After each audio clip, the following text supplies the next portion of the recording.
Today we're diving into one of the darkest and most fascinating aspects of ancient history: forbidden books. We're talking about texts so controversial, so dangerous, or so heretical that they were banned, burned, and their authors sometimes killed.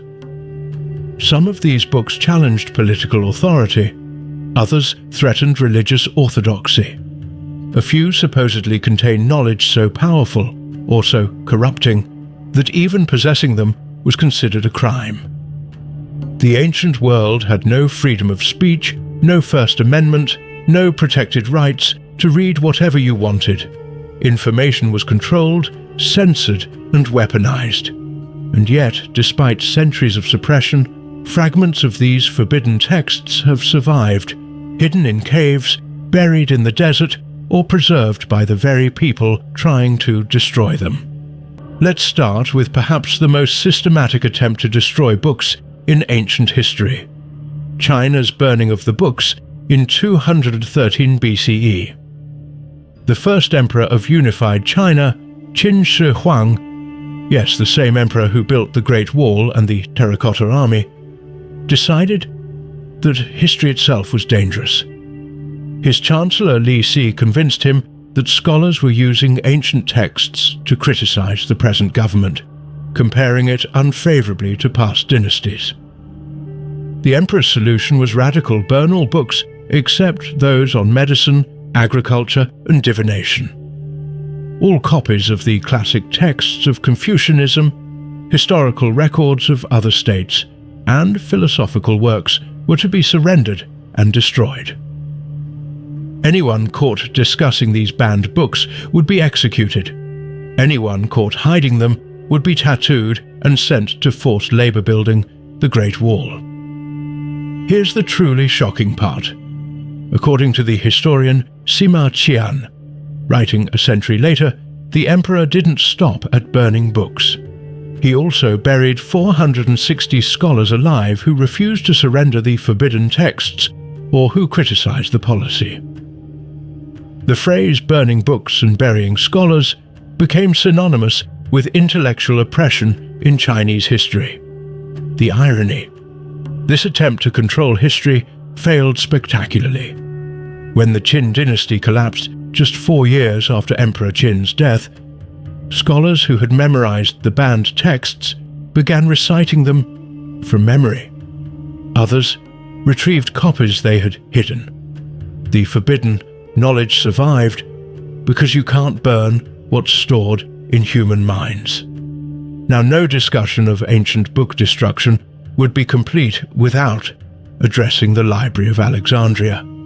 Popular culture loves the story of this great library burning down, destroying countless irreplaceable texts.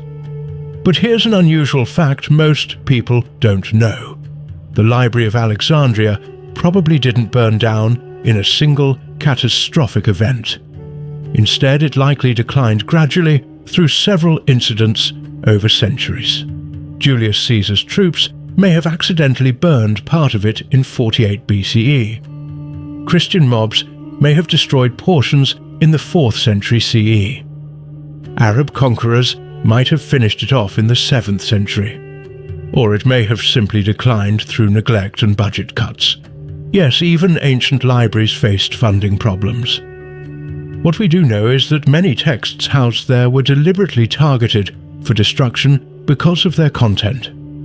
Pagan philosophical works, heretical Christian writings, and books on subjects considered dangerous all faced censorship. The loss wasn't just accidental fire, it was systematic suppression.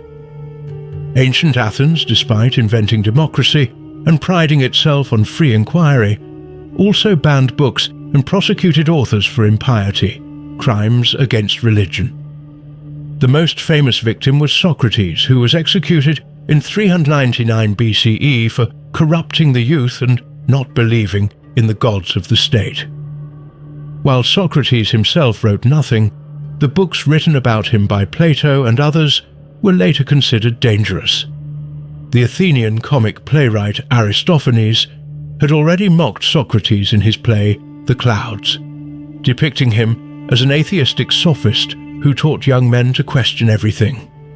But here's a case even more directly about books: the philosopher Protagoras. Around 415 BCE, he wrote a book that began concerning the gods. I have no means of knowing whether they exist or not. For this agnostic statement, his books were collected from private citizens and burned in the Athenian marketplace. Protagoras himself fled Athens and allegedly drowned while escaping. Anaxagoras, another philosopher, was prosecuted for claiming the sun was not a god, but a giant burning rock, and the moon merely reflected the sun's light. To ancient Athenians, this wasn't science, it was blasphemy against Helios, the sun god. His book was banned, though he escaped execution by fleeing to Lampsacus.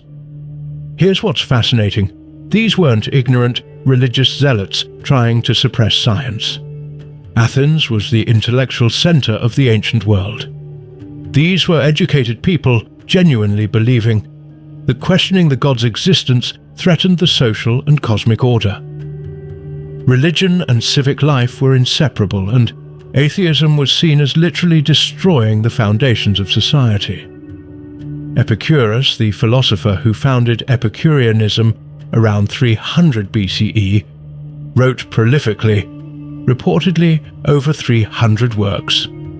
Almost all of them were deliberately destroyed by later Christians who considered his philosophy dangerous atheism. Why? Because Epicurus taught that the gods, if they exist, don't care about humans and don't intervene in the world. He explained that everything, including the soul, was made of atoms that disperse at death, meaning no afterlife, no divine judgment, no immortality. The goal of life was simply to seek pleasure and avoid pain, understood as tranquility and freedom from fear, especially fear of death and gods. To ancient authorities and later Christian ones, this was poisonous materialism that would undermine morality and social order. If there's no afterlife and no divine punishment, why be good? Here's the unusual part. We know about Epicurus's teachings not primarily from his own writings, but from a later Roman poet named Lucretius, who wrote On the Nature of Things, De Rerum Natura, a 400-line poem explaining Epicurean philosophy. This book itself was almost lost. Only 2 manuscripts survived the Middle Ages, and it was only rediscovered in 1417 by a book-hunting scholar in a German monastery. That single rediscovery arguably helped spark the Renaissance by reintroducing classical materialist thought to Europe. Ancient astronomical texts sometimes got their authors into serious trouble when their observations contradicted religious doctrine. The case of Aristarchus of Samos is instructive. Around 270 BCE, he proposed that the Earth revolves around the Sun. Yes, almost 800 years before Copernicus. The Stoic philosopher Cleanthes argued that Aristarchus should be charged with impiety for moving the hearth of the universe, referring to the Earth. We don't know if formal charges were filed, but Aristarchus's heliocentric theory was rejected, and his book on the subject didn't survive. We only know about it from references in other ancient texts.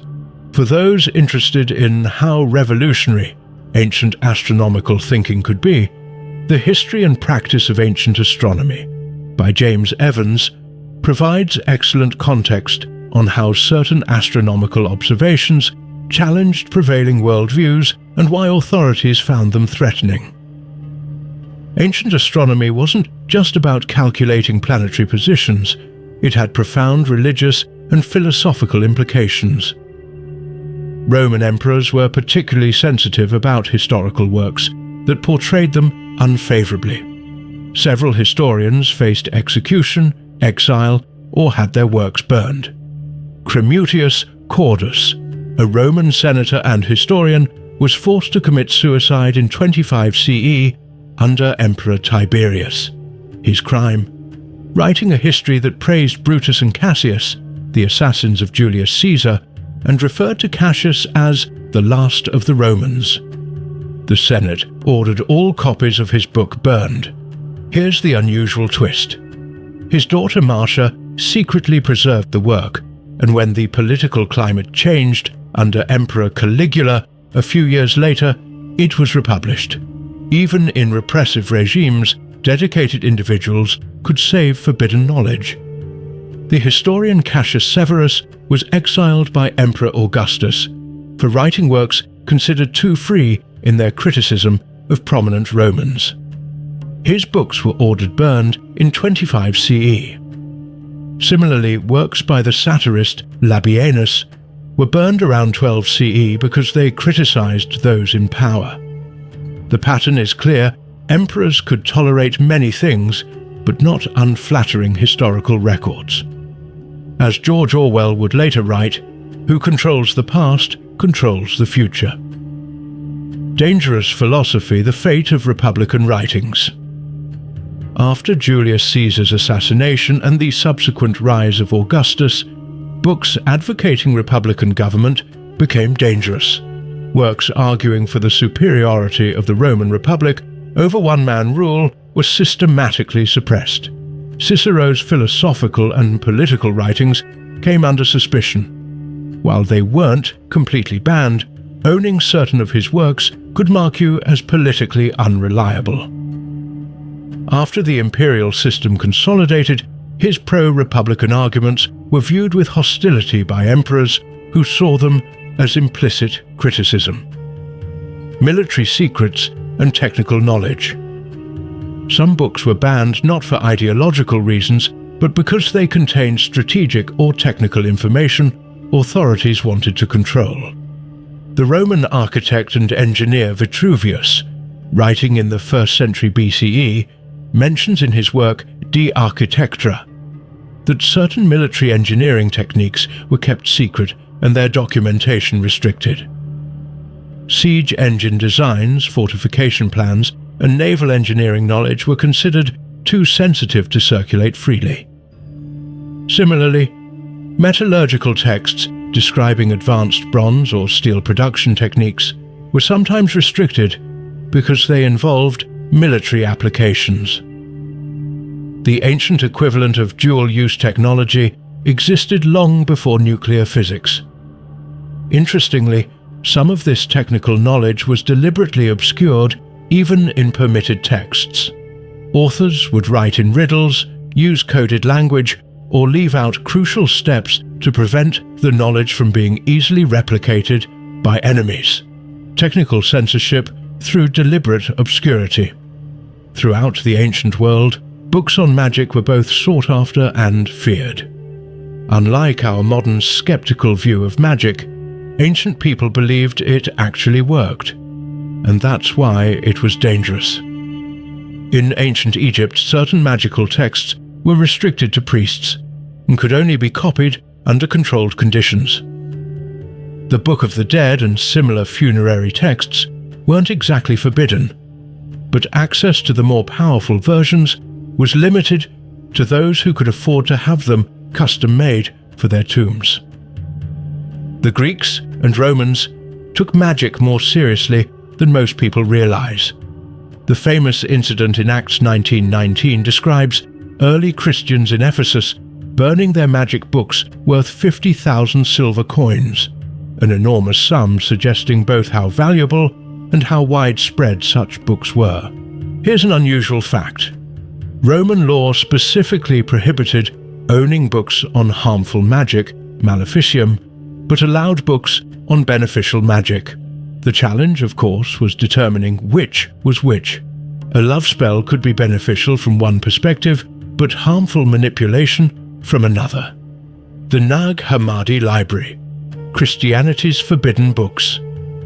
In December 1945, an Egyptian farmer named Muhammad Ali al-Saman was digging for fertilizer near the town of Nag Hammadi when he discovered a sealed jar. Inside were 13 leather-bound books containing 52 texts, most of which had been lost for over 1,100 years. These were Gnostic Christian texts. scriptures from alternative Christian movements that were declared heretical and systematically destroyed by Orthodox Christianity in the 4th and 5th centuries CE. Why were they forbidden? Because they presented a radically different Christianity.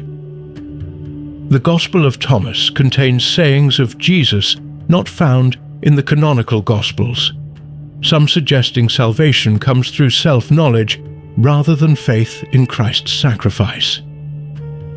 The Gospel of Mary portrays Mary Magdalene as a leading apostle, which contradicted the male-dominated church hierarchy. The Gospel of Judas, found separately, portrays Judas not as a traitor, but as Jesus' most faithful disciple who understood Jesus' true mission.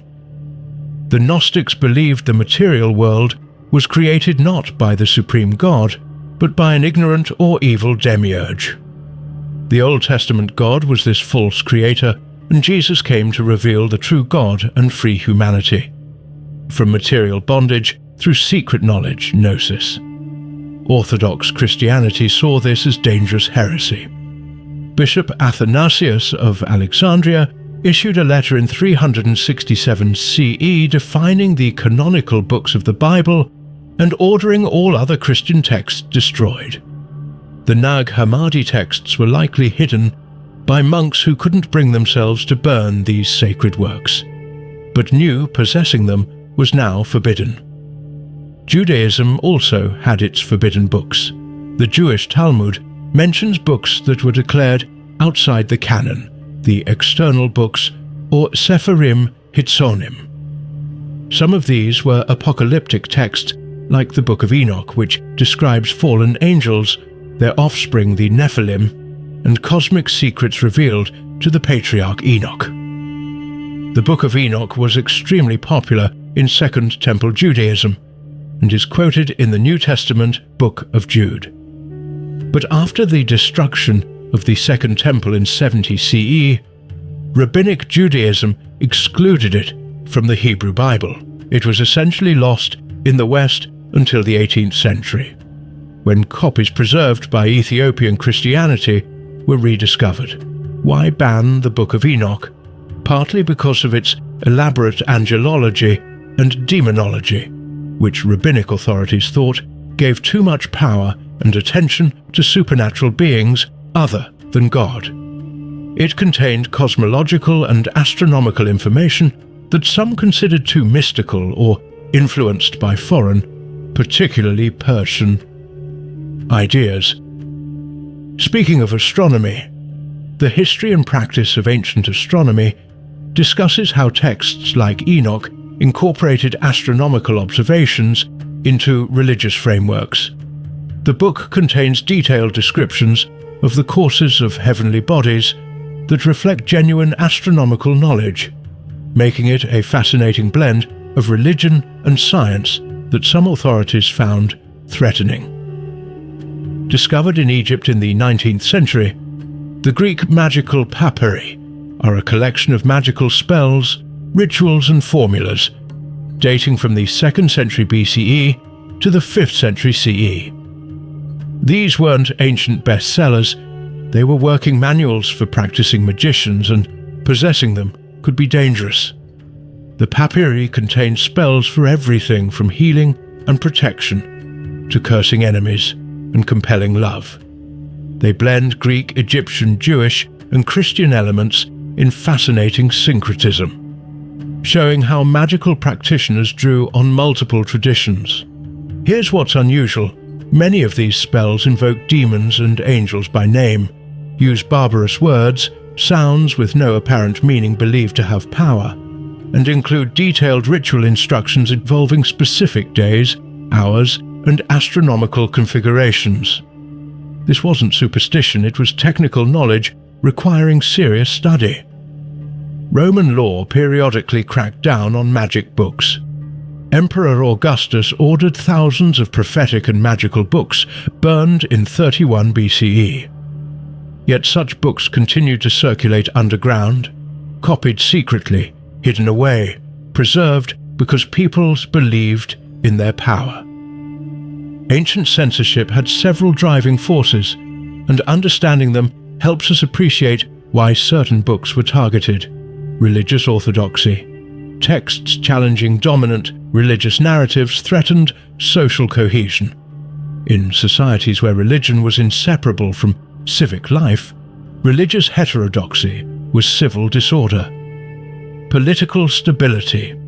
Books criticizing rulers or advocating alternative systems of government were existential threats to those in power. Unlike modern democracies with protected political speech, ancient autocrats viewed critical books as sedition. Social control. Books teaching about sexuality, promoting alternative lifestyles, or questioning social hierarchies undermined the established order.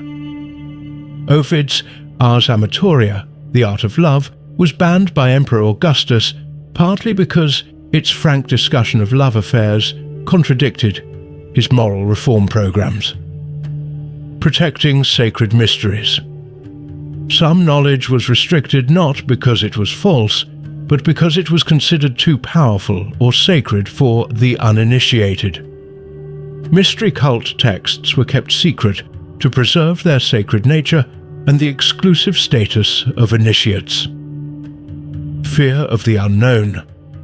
Books from foreign cultures or containing knowledge from exotic sources were sometimes banned simply because they were unfamiliar and therefore threatening. Egyptian magical texts were often viewed with suspicion in Greece and Rome. Despite systematic campaigns to destroy them, many forbidden books survived through remarkable circumstances. Deliberate hiding, the Nag Hammadi texts, the Dead Sea Scrolls, and other cache finds show people literally burying books to preserve them, hoping future generations might be more tolerant. Textual fragments. Even when books were destroyed, fragments survived in quotations by critics. Ironically, we know about many banned texts only because their opponents quoted them while refuting them. Celsus wrote an anti-Christian polemic called The True Word around 178 CE. The original is lost, but we can reconstruct much of it from extensive quotations by the Christian writer Origen in his refutation. Geographic dispersal. Books banned in one place might survive elsewhere. Ethiopian Christianity preserved Enoch. Egyptian Christianity, Coptic, preserved Gnostic texts. Syrian Christianity preserved some works lost in Greek. Translation. Sometimes texts banned in their original language survived in translation. Some Greek works lost in the original survived only in Arabic. Translations made by Islamic scholars. Memory and oral tradition. When the Chinese emperor burned the Confucian classics, scholars who had memorized them preserved the texts orally. Similarly, some mystery cult teachings survived through oral transmission when written texts were destroyed. Monastic preservation. Ironically, many pagan texts were preserved by Christian monks who copied them despite disagreeing with their content. They valued them as examples of classical learning or preserved them because they contained useful information on grammar, rhetoric, or other subjects. Here's something often overlooked. Books were incredibly expensive in the ancient world. A complete set of the Iliad and Odyssey might cost the equivalent of months of wages for a skilled worker. This expense actually protected books in a perverse way. They were too valuable to destroy completely. Even when an emperor ordered books burned, wealthy collectors might risk hiding their copies. When the political climate changed, these private collections could resurface. The book market had its own underground economy of banned texts. Parchment was expensive, so scribes sometimes scraped off old text and wrote new content over it, creating what's called a palimpsest. In the Middle Ages, this was often done to pagan texts, scrape off the pagan philosophy and write Christian scripture over it. But modern technology, particularly multispectral imaging, can now read the erased text beneath the overwriting. This has recovered lost works by Archimedes, Galen, and others. The attempted erasure became accidental preservation. There's a profound irony in the history of forbidden books. The very act of banning them often ensured their survival. Books people weren't trying to suppress might be lost to simple neglect. Insufficient demand, deterioration, replacement by newer works. But forbidden books had dedicated protectors, people who risked their lives to preserve them because they believed the knowledge was important. The Gnostic monk who buried the Nag Hammadi texts couldn't know they'd be discovered 1,600 years later and spark a revolution in our understanding of early Christianity. The Chinese scholar who memorized the Confucian classics before they were burned couldn't know his act of memory would help restore China's intellectual heritage. But they did it anyway. Despite these preservation efforts, the losses are staggering. The vast majority of ancient literature is gone. We have perhaps 1% of all Greek literature, even less of Latin. Of the great historians, playwrights, poets, and philosophers whose names we know, many survive only in fragments or not at all. Some losses were purely accidental, fire, decay, simple lack of interest, but many were deliberate. How many revolutionary ideas, scientific discoveries, historical records, and philosophical insights were lost because someone in power found them dangerous?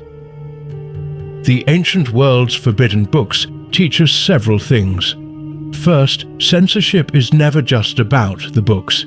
It's about controlling how people think and what they're allowed to know. Every book burning in history has been justified as protecting society from dangerous ideas. Second, ideas are remarkably resilient.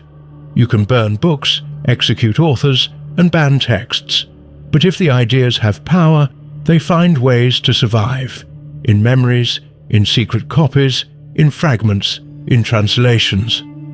Third, what one generation considers dangerous heresy, another might view as invaluable knowledge.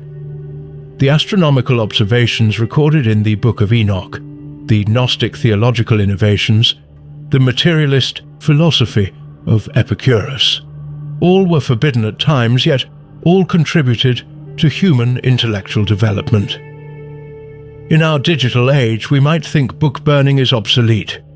You can't burn the internet, right? But digital censorship, deplatforming, and controlled information access are the modern equivalent. The impulse to control dangerous knowledge hasn't disappeared. It's just adapted to new technologies. The story of ancient forbidden books reminds us that the freedom to read, write, and share ideas is not natural or inevitable. It's fragile, hard-won, and requires constant defense. The next time you pick up a book, any book, remember that you're exercising a freedom that could get you executed in much of human history. The ability to read controversial ideas, to encounter perspectives your government or religious authorities might disapprove of, to access knowledge they'd prefer you didn't have. That's a privilege bought with the suffering of countless book burners' victims. If you enjoyed this exploration of forbidden books, give this video a like and subscribe for more unusual facts from ancient and medieval history. Drop a comment and let me know, is there a specific ancient text or tradition of censorship you'd like me to explore in depth? The Dead Sea Scrolls, the burning of the Library of Alexandria in detail, the medieval index of forbidden books. And if you're interested in how ancient astronomical and scientific knowledge was sometimes preserved in unexpected places like religious texts, check out The History and Practice of Ancient Astronomy by James Evans. It shows how technical knowledge and religious thought were often intertwined in ways that made both kinds of information targets for censorship. Thanks for watching, and remember, read banned books. Just maybe not where ancient emperors can catch you.